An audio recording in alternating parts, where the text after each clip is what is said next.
Le CAC 40 qui tente un timide rebond à la mi-journée aujourd'hui après cette baisse de 4% hier. Bonjour Eric. Salut David. Eric Lewin, rédacteur en chef des publications Zagora. Est-ce qu'elle va laisser les traces, encore une fois, cette séance d'hier? Plus forte baisse intraday en clôture depuis quasiment, je crois, juin 2020. Vous étiez surpris, vous, par la violence du sell-off d'hier? Après, on parle de la séance d'aujourd'hui. Écoutez, en fait, non, pas vraiment. Alors, bon, je vous ai dit, il y a 15 jours, vous vous rappeliez, le CAC était à 7002, on avait dit est-ce qu'on irait sous les 7000, je vous avais dit que bien sûr on irait sous les 7000 points. Je coupe, Eric, on a enfoncé les 7000, les 6009, les 6008 d'un coup. Hein. Ouais, je me disais de toute façon que 2022, ça serait l'année de la forte volatilité. On a vu avec le VIX l'indice de la peur qui est passé quand même en l'espace de quelques séances de 18 à 35. Hein, il a quasiment doublé, ce qui était énorme. Alors, j'ai pas été surpris parce que si vous voulez, quand on regarde un petit peu ce qui se passe, il y a quand même trois inquiétudes sur les marchés. La première, je voudrais insister là-dessus quelques secondes, c'est les bruits de bottes, bien sûr, entre la Russie et l'Ukraine. Vous avez vu que, par exemple, l'OTAN a placé ses forces en état d'alerte tout en décidant d'envoyer des renforts en Europe de l'Est. Biden a été assez mou la semaine dernière en parlant notamment d'incursions mineures, ce qui ouvre la porte peut-être à une action de la Russie. Donc ça, c'est le premier point. Et les bruits de bottes, ça fait jamais du bien sur les marchés. Le deuxième élément, c'est que les résultats des entreprises américaines qui sont sortis pour l'instant, c'est quand même un peu décevant. Du côté des banques, par exemple, David, c'est à peu près 30 à 40% moins bien que prévu. Pourquoi? Parce qu'il y a des tensions salariales de plus en plus évidentes. Par exemple, Bank of America a dit, nous, le salaire moyen est à 21 $ dans la banque de détail. D'ici 2025, il sera à 25 $. Donc ça veut dire quoi? Ça veut dire que 2022, il y aura des tensions salariales aussi bien aux États-Unis que dans le secteur bancaire. Dans la tech, on l'a vu la semaine dernière, et je voudrais insister là-dessus, Netflix. Franchement, la publication est pas catastrophique sur Netflix. Il y a plus de 221 millions d'abonnés. Simplement, on est un peu inquiet sur les prévisions d'abonnés sur le T1 2022. On attendait 5,8 millions, il y aura 2,6 millions. La problématique, c'est que le titre s'est effondré. Pourquoi, David? Parce que c'était très cher. Netflix, c'est 2400% de hausse en 10 ans. Ça valait 65 fois les bénéfices. Donc, c'est normal qu'après, il y ait d'énormes prises de bénéfices. Et c'est la problématique des techs qui vont publier dans quelques jours. C'est de se dire, est-ce que ce marché des techs n'est-il pas survalorisé? Et est-ce que finalement toutes les bonnes nouvelles ne sont pas dans les cours et qu'à la moindre mauvaise nouvelle, on ne peut pas avoir des chocs? Il reste la Fed, évidemment. Il reste le troisième élément, évidemment, Eric, vous allez me parler de la Fed, c'est normal. La Fed qui se réunit à compter d'aujourd'hui. Alors plutôt la Fed, non, il y a deux choses. C'est attitude des banques centrales. Alors la Fed se réunit, il n'y aura sans doute pas grand-chose demain soir. Pas grand-chose, mais on attend quand même une espèce de clarification sur les intentions de la Fed pour savoir si c'est bien le mois de mars. Une hausse de taux de 25 points de base, de 50 points de base. Hier, il y a cette rumeur qui est passée comme quoi on pourrait avoir 50 points de base de hausse de taux. Ce qui d'ailleurs, la séance américaine, elle est dingue hier. On est en rouge vif et à une heure de la clôture, ça se retourne et on finit avec une chasse aux bonnes affaires dans le vert. Mais enfin, attendez, David, on avait quand même vachement baissé vendredi. Hein, donc bon, les États-Unis avaient pris de l'avance sur nous. Oui, en fait, on a peur que Powell soit derrière la courbe. C'est-à-dire qu'il court après l'inflation, qu'on n'ait pas 3 mais 4 hausses des taux, voire 5 hausses des taux, qu'on ait 50 points de base dès le mois de mars, que la réduction du bilan de la Fed soit plus importante que prévu. Il y a beaucoup d'incertitudes monétaires. Il y en a aussi en Europe où certains commencent à se dire est-ce que Christine Lagarde ne se plante pas? C'est-à-dire qu'autant Powell est peut-être un petit peu trop faucon, c'est-à-dire en disant il nous faut une politique monétaire restrictive, mais autant peut-être Christine Lagarde est trop colombe, elle est trop accommodante, elle ne voit pas l'inflation, parce que ça paraît bizarre quand même de tels écarts de discours entre la Fed et la BCE. Donc tout ça n'arrange pas les affaires. Alors du côté des points positifs, il y en a quand même, parce que je ne vais pas être complètement négatif, on a toujours des flux qui viennent sur les marchés actions. Semaine dernière, dans le monde, 15,5 milliards de dollars sur les fonds actions, ça fait 61 milliards depuis le début de l'année. Donc on a quand même le sentiment que les investisseurs ne quittent pas les fonds actions. Maintenant, on est vraiment rentré dans l'ère de la forte volatilité, j'insiste là-dessus, et moi je pense que tout au long de l'année, ou tout du moins durant le premier semestre, on peut avoir des séances à -4, puis à +2, à -3. Rien ne vous dit, Eric, rien ne vous dit qu'une dynamique baissière s'est installée, encore une fois, sur les marchés actions. C'est trop tôt pour le dire. Je trouve que le rebond du jour est quand même très timide après un -4 hier. Hein. Ouais, c'est très timide, mais c'est un peu normal parce que c'est rare. Vous suivez la bourse comme moi depuis 20-30 ans, c'est rarissime quand même qu'on ait -4 +5 le lendemain.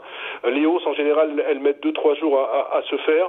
Alors moi, ce qui me gêne, si vous voulez, c'est que tout le monde, tous les journaux, titres, les Échos, le FT, le Wall Street, on est sur un pré-crack sur le Nasdaq parce qu'on vient de baisser de 15%. Attention, les indices sont survalorisés. Je sais pas, il y a je trouve quelque chose de bizarre là-dedans.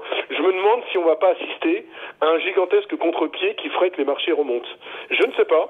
D'autant qu'à chaque fois que ça corrige un petit peu, c'est la chasse aux bonnes affaires et ça donne des opportunités, des points d'entrée pour ceux qui... Vous savez, il y a du Microsoft, du Apple, du Facebook dans les prochaines séances. Du Apple, du Tesla, oui. Si demain, en plus, Powell, dans son discours, finalement, on se dit qu'il maîtrise assez bien la situation, on peut avoir des marchés pris complètement à contre-pied et les marchés qui repartent dans l'autre sens. Donc, a priori, oui, quand on regarde tous les événements, notamment Russie-Ukraine, les résultats et la Fed, on est dans un marché a priori quelque peu baissier, mais je vous dis, j'ai très peur que cette année, ça soit l'ère du contre-pied permanent. Alors, dans cette ère de contre-pied permanent, que faut-il faire? Moi, je pense que, par exemple, vous voyez, une valeur comme Hermès, qui a pas mal baissé, je crois qu'on a dû perdre entre 250 et 300 euros par rapport à son plus haut, je pense que Hermès est, par exemple, incontournable dans un portefeuille. Il me semble qu'une société comme Dassault Systèmes aussi, même si les techs ne font pas rêver, ça reste quand même des super business models. Donc moi je pense qu'il faut recommencer à acheter quelques valeurs. Même chose sur Stellantis. Moi j'aime beaucoup Stellantis parce qu'ils vont réussir dans la voiture électrique. Donc oui, attends, je vous coupe Eric, mais pour vous ce risque que cette baisse encore une fois s'accélère, pour vous on reste dans l'idée de l'hyper-volatilité ou de la forte volatilité, mais pas l'idée qu'encore une fois la correction pourrait s'accélérer? Non, mais attendez, en fait, je veux pas avoir une réponse de Normand, mais ça veut dire quoi s'accélérer? Si vous me dites est-ce qu'on peut aller à 6400, 6500 points, évidemment qu'on peut aller à 6400, 6500 points. Maintenant, moi, je vois pas un crack pour le moment. Je vois pas un crack, je vois plutôt un biais baissier. On a besoin de toute façon de consolider sur le marché parisien après 30% quasiment de hausse l'année dernière. On a beaucoup de motifs d'incertitude, mais encore une fois, vous savez, c'est au moment où on dit attention, il va y avoir un crack que rien ne se passe. Moi, je me méfie toujours de ça. Je me méfie toujours de grands articles dans la presse vous expliquant que le crack est pour demain. En général, quand il y a un crack, personne s'y attend, et là, on a quand même tous les événements en main. La seule chose qui me ferait douter, c'est évidemment s'il y avait la problématique Ukraine-Russie, mais je crois qu'il y a une réunion demain à Paris avec les conseillers des deux pays, plus des membres de l'OTAN, et a priori, on pourrait résoudre aussi cette affaire, parce qu'il faut aussi voir le verre à moitié plein. Imaginons que Powell soit un petit peu conciliant demain, que les résultats des techs cette semaine soient un petit peu meilleurs que prévu, et que ça se calme du côté de l'Ukraine et de la Russie. On peut tout à fait retrouver un CAC 40 au-dessus de 7000, et la semaine prochaine, quand vous m'interrogerez, vous allez me dire alors est-ce qu'on est parti pour un nouveau rallye de hausse?